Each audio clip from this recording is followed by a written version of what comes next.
You are now tuned in to the GNWY podcast. What's going on, everybody? Thank you for tuning in to another GNWY podcast. And we talk about everything, all ranges of topics and everything. And today I'd like to announce and introduce my man, Luke Weeks, everybody. Thank you very much. Thank you very much. so much for coming through, bro. Hey, thank you for giving me the opportunity. Definitely, man. So you're definitely a super interesting and have an amazing, powerful story. We're going to get into that. But tell some people, for one, your workout routine, because you're buff, bro. Okay. I don't know if these people, they add a couple of pounds, but like you got to tell them how you get there real quick. Well, I work at a gym, so it's kind of mandatory. Don't have an option. That's a given. Okay. You don't have an option not to work out? No, my boss is like, no, you got to work out. Yeah. You want to work here, you got to be buff. That'd be a little contradictory if you're just like, Yeah, you're working at a gym, you're super skinny, and it's just like, ugh, don't trust this guy. It's a bad look. Definitely. So, are you graduated? Yeah. Yeah, well, technically, I guess. Right. Yeah. So this last year was your senior year, yeah. Yeah. Excellent. So, the first time that I met you and kind of heard you talk was during the Double Wolf Dare week at Edmond Santa Fe, and so and they were talking. We're gonna have this guy tell a powerful. No, they called it, what was it? A sad story. And I was like, okay. Didn't really know anything about it. And then I was like, so what is it? His sad story? Is it just a sad story? And so anyway, so whenever you actually came on and told your story, man, it was definitely I had chills. Like the whole gym, there's like how many 2,500 students? Yeah. And you could hear a pin drop, bro. And you just stop that whole moment. And so that's exactly why we wanted to bring you in, because you have an amazing story, and then even how you carry yourself now, hearing about what you've been through is even more powerful, I think. So tell us a little bit about how you got involved with Double Wolf Dare Week, how they brought you out and heard your story, and what the Double Wolf Dare Week meant to you. Yeah, so a little bit before that, actually, me and a couple of my close friends, we started kind of revamping the mental health program we have at Santa Fe. And you guys were actually one of the groups who we were going to reach out to after Double Wolf Dare Week, but then you were there, so we were like, okay, cool. I already got him. Yeah. That's what's up. And I kind of told my story to all the teachers first. They just wanted the staff to kind of know and have an idea, because we had them all undergo training to kind of have them know what to do in order to take the extra step if they do see a student struggling. And so that's where I first started, and then after that they pulled me aside.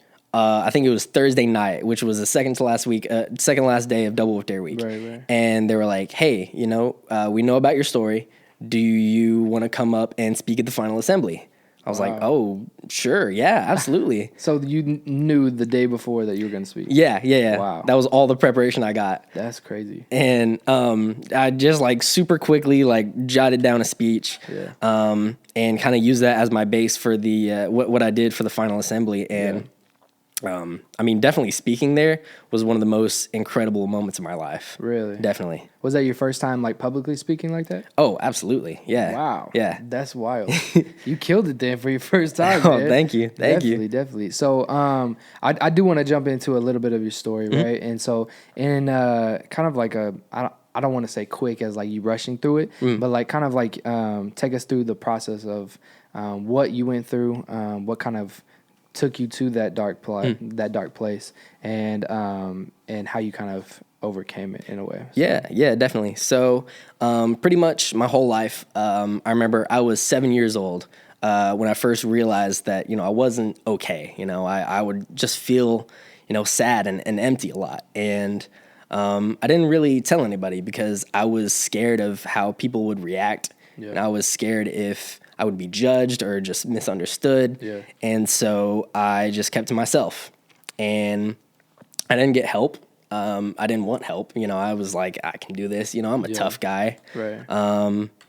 But it got worse and worse until my junior year. I ended up driving my car in the side of a brick wall going 70 miles an hour. Wow. And not only survived, but walked away. with just minor injuries. Wow. And that kind of thing is just, it's a miracle, you know, it's nothing short of that. And so Yeah.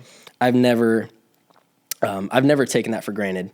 And so every day after that, I really taken steps to, you know, improve my life and improve what I can do to myself. Because before that, you know, obviously I just kept to myself, didn't get help, didn't want help. And so now, you know, I feel like it's kind of my responsibility to, you know, tell people about the dangers of that, you know, about how important it is to really go out and get help, ask for help, you know, not be scared. Definitely, man. That's wild, bro. You were going 75. Yeah. And went into Yeah, the side of a brick wall on the highway. What brick walls on a highway?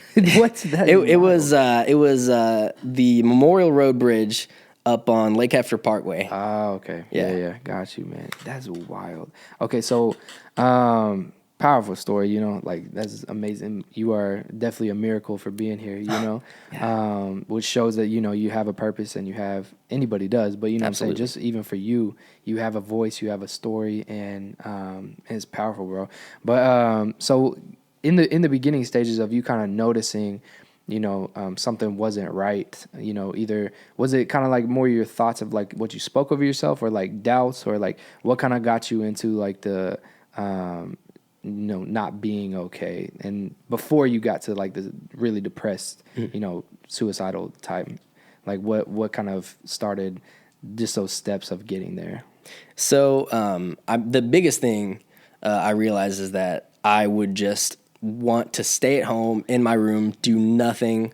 I wouldn't go out and talk to people. You know, I wouldn't talk to my mom, wouldn't talk to my dad, wouldn't talk to my friends. And that's when I was like, you know, something's not right. You know, everyone else just seems so happy and just full of energy. And I would just always feel drained the whole time. And is it because was it on purpose that you isolated yourself, or was it kind of like a there wasn't a whole lot to do going on, or what was it like? I don't know, man, because I feel the same way, because even whenever I was in high school and stuff like that, like there was plenty of people around me, but I felt alone. You know what I'm saying? And so even like secluding yourself like that is even kind of more dangerous in a way, because, you know, even though you may have a mom and dad or brothers and sisters or something like that, it's like it doesn't matter. You still feel that sense of loneliness. You know? And so so is that kind of like the direction that you were feeling as well? Yeah, absolutely. I just I definitely did it to myself. You know, I cut myself off on purpose. Right. You know, because it's like, you know, I didn't want help, and it kind of backfired because, you know, I didn't build those relationships, and so I didn't have the courage to reach out. You know, so it's just kind of a cycle of just not getting help. Dang, man. So, and there's plenty of people that are going through the same thing. You know Absolutely. what I'm saying? And so, yeah, like there's not a whole lot of people that I know that aren't dealing with something like this, whether it's like on a larger scale or just even minor day to day. Like I'm depressed, I'm, you know, feeling alone and everything like that. And so, especially for you, like what's some of the things that kind of you wanted to start making the steps to either speaking positively over yourself or finding better outlets or anything like that? What was the first type of steps, or even just talking to somebody? Like what was the type of thing that you started to do for yourself? The very first thing I did was I got out of the hospital and I went and hugged my mom and my dad, and I said, you know, I'm sorry. You know, I messed up, and you know, we just kind of talked, hugged it out, and we were like, okay, you know, we have to work on our relationship. You know, we have to work on. I have to work on telling you when, you know, I'm not okay. And you know, at the end of the day, that was my problem. But, you know, also there's definitely circumstances where I would go to them and it felt like they weren't listening, you know. So. And that was before everything happened? Or? Yeah. Okay. Yeah. And so, you know, that's why it's important to, you know, have the courage to not only speak out, but to listen when others are coming to you with their problems. Definitely, man. I think that sense of understanding is what creates that deeper relationship, but then also that connectivity between somebody, because like I can see where you're at or vice versa, and then I can meet you where you're at. You know what I'm saying? Because we have that understanding between each other. So what did it take for even your parents to kind of have that eye-opening moment, besides, you know, just the incident that happened, but like what was that eye-opening moment, like, wow, this is something that I didn't see going on until now? What was that for them? Man, definitely. The biggest part was I told them, you know, my point of view of the story for the first time, and they were just shocked. You know, they couldn't believe it, because they were like, you know, how could our son have been going through this and we didn't notice?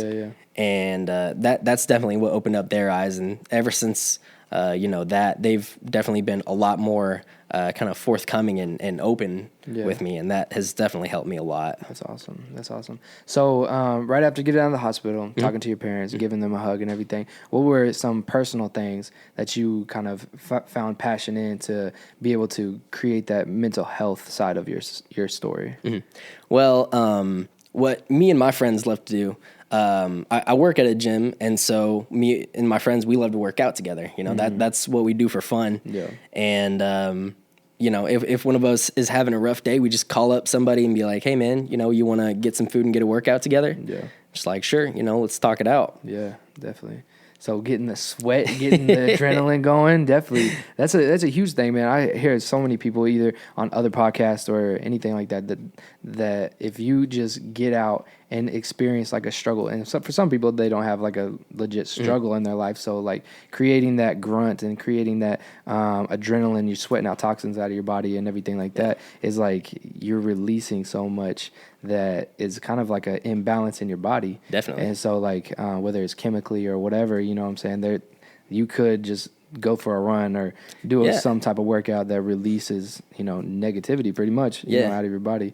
And so anyway, so we're going to get to like you being an advocate, right? For like suicide prevention and everything like that. And so what's some things that you really want a student that's either out there that's dealing with the same thing that you're dealing with, what's something that they can be able to start doing and implement in their life, and whether they're feeling alone, whether they feel, you know, that they're being isolated and everything, what's some things that you would have them do before they get to that dark spot, you know?